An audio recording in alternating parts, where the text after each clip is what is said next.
Welcome to Shanvitha kitchen. Hi అండి. Today నేను చేయబోతున్న రెసిపీ సజ్జపిండితో చక్రాలు చేస్తున్నానండి. పిల్లలు అప్పటికప్పుడు స్నాక్స్ అడిగినప్పుడు ఈజీగా చేసే ప్రాసెస్ అండి ఇది. చూద్దాం రండి.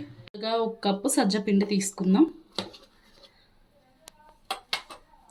ఒక చిన్న గ్లాస్ శనగపిండి తీసుకొని పుట్నాల పప్పు అప్పటికప్పుడు నేను మిక్సీ పట్టుకున్నాను. కాస్త ఉప్పు వేసుకుందాం.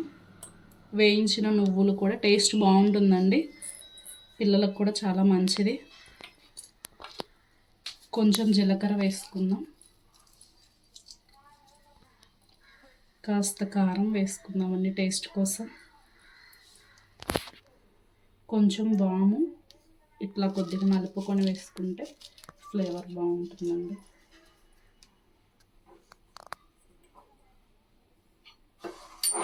టూ టేబుల్ స్పూన్ నెయ్యి కూడా యాడ్ చేస్తున్నానండి.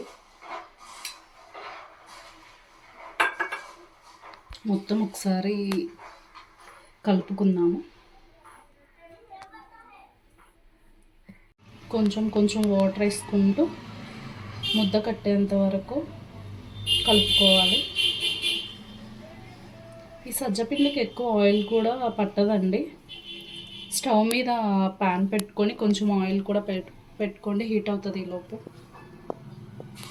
ఇలా కలుపుకుంటూ ఉండాలి. ఇలా కలుపుకోవాలండి.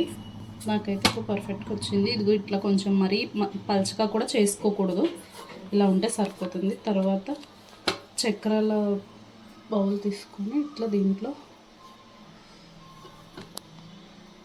మనకి చక్రం రావాలి కదండి, అందుకే దీంట్లో పెట్టుకొని ప్రెస్ చేసుకున్నాము. ఆయిల్ కూడా హీట్ అయిందేమో ఒకసారి చెక్ చేసుకుందామండి. ఆయిల్ హీట్ అయిందండి. ఇవి ప్రెస్ చేసుకుందాం చక్రం. ఇప్పుడు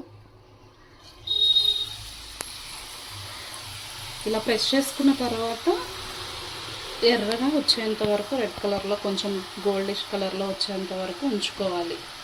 చూడండి, ఫైనల్గా ఇదిగో ఇట్లా కొంచెం రెడ్ కలర్లో వచ్చేంత వరకు వేయించుకోవాలి. తర్వాత ఒక ప్లేట్లోకి సర్వ్ చేసుకోవాలి.